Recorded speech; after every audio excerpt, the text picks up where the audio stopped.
Ele tá me filmando e eu tô filmando ele. Ele tá me filmando e eu tô filmando ele.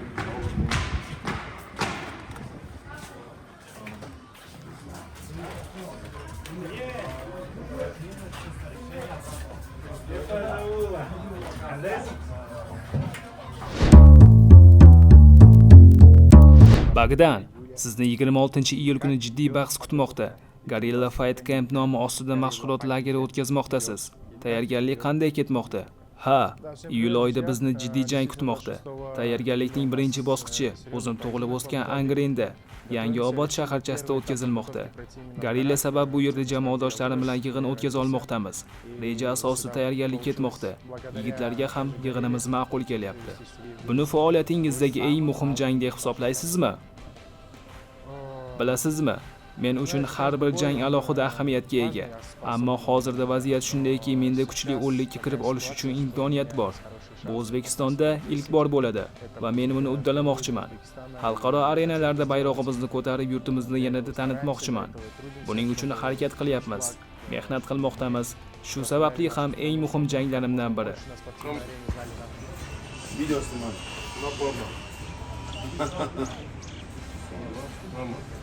Now you. Постамент, да, отлично. Постамент посылай. Спасибо, спасибо. Сейчас. Ниже не надо. Yig'in juda yaxshi o'tmoqda. O'zbekistonga ilk bor kelishim. Bu yerda yig'in qiziq o'tmoqda. Tog'ga ko'tarilish menga yaxshi foyda bermoqda. Albatta, juda mazali ovqatlar bor. Men bu yerga ilk bor keldim va kelajakda yana kelmoqchiman. Yig'in juda yaxshi o'tmoqda. Bu yerda sifatli tayyorgarlik ko'rish uchun barcha narsa bor. Biz 2 haftadan beri Gor MMA jamoasi bilan birga mashg'ulot olib bormoqdamiz. Cross yuguramiz, jismoniy tayyorgarlikka ishlayapmiz, boks bo'yicha shug'ullanmoqdamiz. Barchasi yuqori darajada. Men avval Yangiobod, bu yerdagi boks bo'yicha O'zbekiston olimpiya terma jamoasida shug'ullanish haqida eshitganman, lekin kelmagandim. Keldim va barchasi zo'rligiga amin bo'ldim.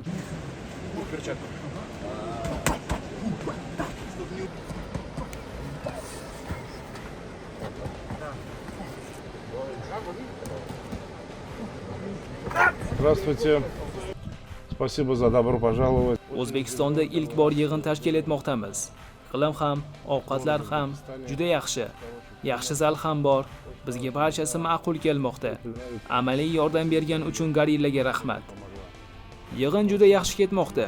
Cross, boks, mashg'ulotlari bo'lmoqda.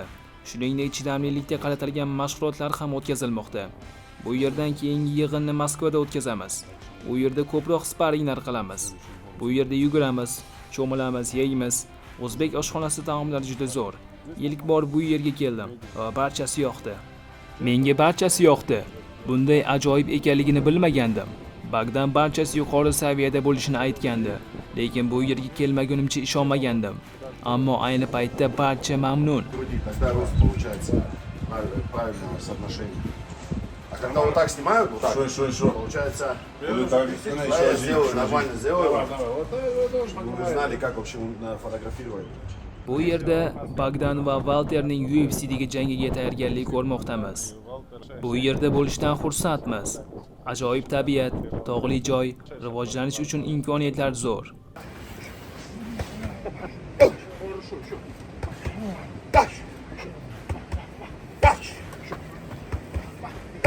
Nikita Krylovni qay darajada o'rganib oldim deb hisoblaysiz? Uni anchadan beri kuzataman. Biz bitta vazn toifasidamiz. U UFC'da jang qilayotganida men buni faqat orzu qila olardim.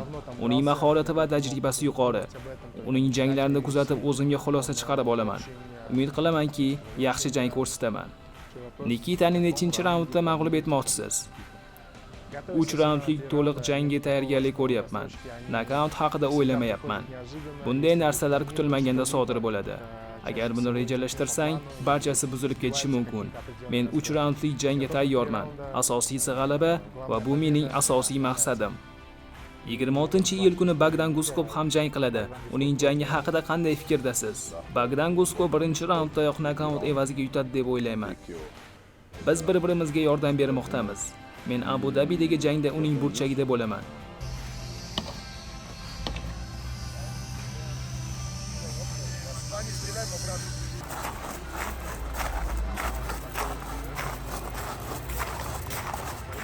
Bagdanda g'alaba uchun imkoniyatlar juda yaxshi. Men u bilan sparringlar qildim, uning kuchini bilaman, chidamli yigit. Imkoniyatlari ajoyib. Barchasi uning qanday formada jangga yetib borishiga bog'liq. Agar u 100% tayyor bo'lsa, jarohati bo'lmasa, imkoniyatlari juda yaxshi. Ha, Abu Dabida Bagdanning jangi bo'ladi va uning imkoniyatlari juda yaxshi. Bagdan istalgan jangchini mag'lub eta oladi. U yorqin nokautchi. Rekordi ham barchasidan darak berib turibdi. Biz o'sha kuni g'alaba bo'lish uchun jamoa bilan birga ishlayapmiz. O'zbek muxlislarini xursand qilmoqchimiz. Uning imkoniyatlari juda yuqori. Biz Moskvada yaxshi mashg'ulotlar o'tkazdik. U yaxshi formada. Barchasini oxirigacha yetkazib qo'ysa, Abu Dabidagi jangga qadar yanada yaxshi formada bo'ladi. Shunga qarab ketyapmiz. Bagdan g'alaba qozonadi. Biz albatta Bagdandan g'alabani kutamiz. U bizning jamoamiz sardori. Ammo neytral fikrlasak ham Nikita Krylov Bagdanga qarshilik qila olmaydi deb o'ylayman. Zarba borasida Bagdan zo'rroq. U finishyor. Parterda ham Bagdan kuchli. Guskov foydasiga 80 ga 20 baholayman. Bu 20% Nikitaning tajribasi uchun berilgan.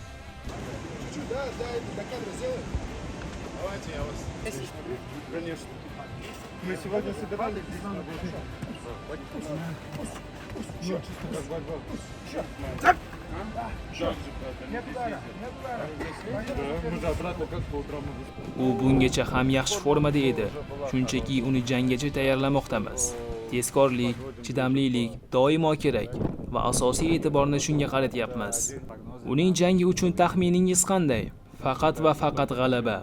Biz faqatgina g'alaba uchun mashg'ulotlar olib boryapmiz. Boshqacha bo'lishi ham mumkin emas. Bu jangda g'alaba qozongach, kimni jangga chorlaysiz? Men kamtar yigitman.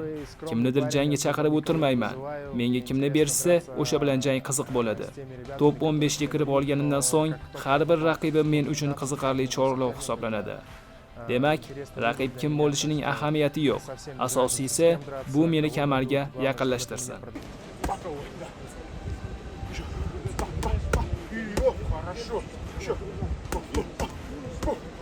Ankalayevga yetib olishingizga necha qadam qoldi? Xudo xohlasa, g'alaba qozonsam kuchli o'nlikka kirib olaman. Keyin 2 nafar jangchini mag'lub etaman va shundan so'ng chempionlik jangi uchun imkoniyat paydo bo'ladi. Demak, 3 ta qadam qoldi desak bo'ladi. Bagdan Guskovda Ankalayev bilan to'qnashuvgacha yana nechta jang qoldi deb o'ylaysiz? Aniq ayta olmayman, chunki UFC buni juda tezkorlik bilan amalga oshiradi. Ba'zida esa bu uzoq yillarga cho'zilishi mumkin. Xuddi Ankalayev bilan sodir bo'lganidek. Buni aytish qiyin, chunki bu ochko jamg'arib boradigan turnir jadvali emas. Barcha kompaniyaning manfaatlaridan kelib chiqadi. Biz raqiblar tanlamaymiz. Kimni bersa, o'shanga qarshi jang qilamiz. Bagdan qay tarzda g'alaba qozonadi deb o'ylaysiz? To'liq davom etadimi yoki finish ko'ramizmi? Buni oldindan aytish qiyin. Sport nimaligini juda yaxshi bilamiz. Biz hozir istalgan gapni aytishimiz mumkin, lekin shuni aytishim kerakki, u tayyor. Ammo buni qay tarzda amalga oshiradi, o'sha payt ko'ramiz.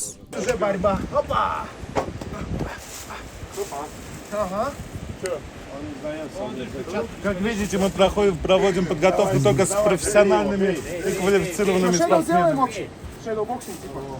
Красиво, да,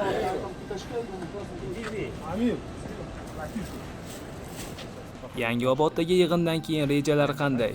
Birlashgan Arab Amirliklariga qachon jo'nab ketasiz? Bu yerdagi yig'in tugaganidan so'ng Moskvaga boramiz va o'sha yerda tayyorgarlikni davom ettiramiz.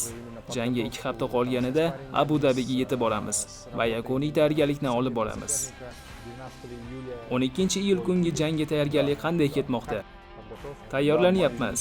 Tog'da mashg'ulot va yugurishlar. Og'ir vazirliklar uchun tog'da yugurish biroz muammo bo'ladi, lekin menga yordam berishmoqda.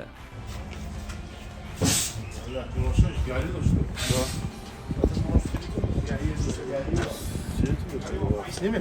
Или кто фоткает? Фоткай Богдан! Как его? Вальтер?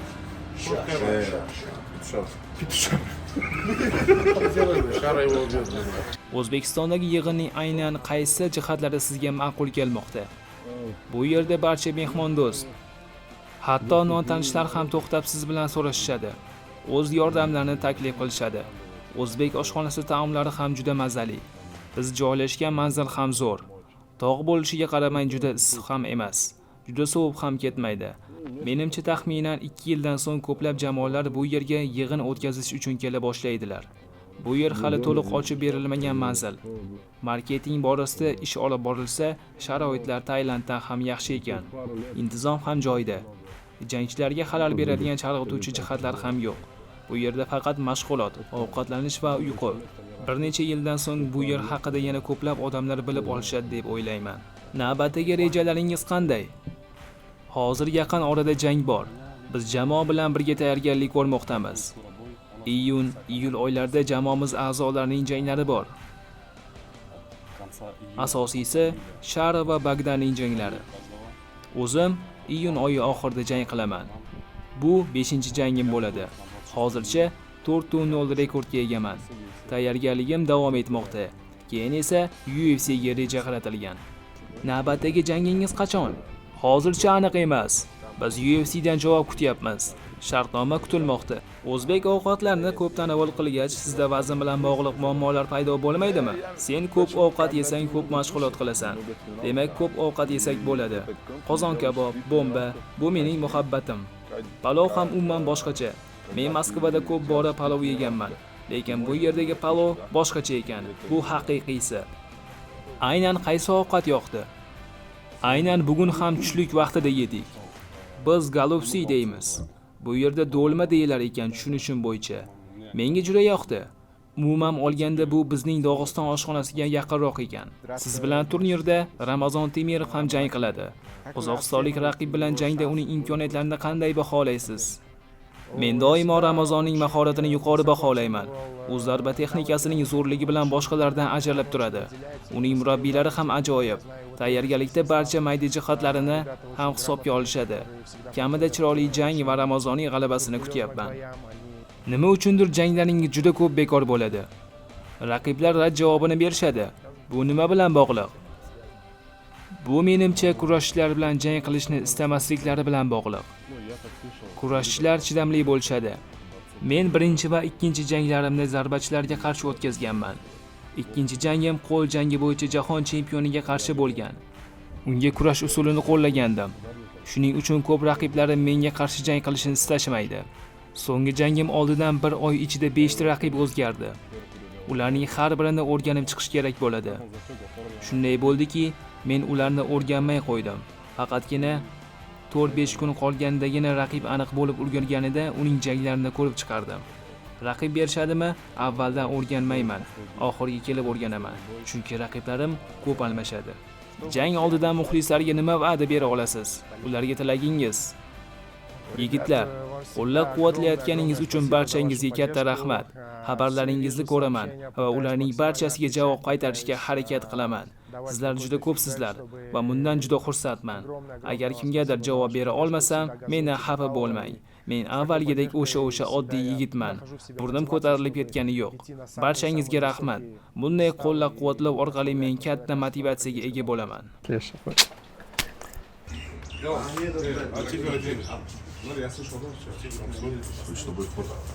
Я хотел с Бором фото. Иди. Вообще не просто. Иди, ты что, дурак, что ли? Изначально тебе сказал. Я хочу сказать, Я тоже хочу. мне можно Когда мы будем старые, он будет работать. Мы будем тогда он все припомнит. Ulug'bek aka, assalomu alaykum. Mana hozir biz Yangibocha qarshasida turibmiz. Endi ko'ryapmizki, Gorilla Fight Camp mashg'ulot lageri bo'lib o'tyapti. Ushbu mashg'ulot lagerini tashkil etishdan maqsad nima? Birinchidan O'zbekistonga mana shunaqa известный boyslarni, UFC ga chiqib yuradigan boyslarni olib kelish. Bagdan Guskov komandasi hech qachon bu yerga kelmagan, bu yerga olib kelish, lager o'tkazish. Keyin esa bu yerda qanaqadir как пресс-конференция qilganimiz maqsadi, чтобы дали какую-то информацию вообще о UFC, как туда попасть, как готовиться и так далее. Men 26-iyul kuni Bagdan Guskov jangi kutmoqda Abu Dabi shahrida Nikita Krylovga qarshi. Ushbu jangdan nimalar kutyapsiz va ushbu jang uchun taxminingizni bildirib ketasiz? Никита Крылов очень неудобный на самом деле соперник. Но я думаю, второй раунд. Богданыч, второй раунд нокаутом или удушением? Да, однозначно победа за нами. Спасибо большое. Вам спасибо. Rahmat sizga Sizga ham rahmat. tashkilotchilik uchun. Sizga ham Omad katta rahmat. keyingi faoliyatingizda. Rahmat.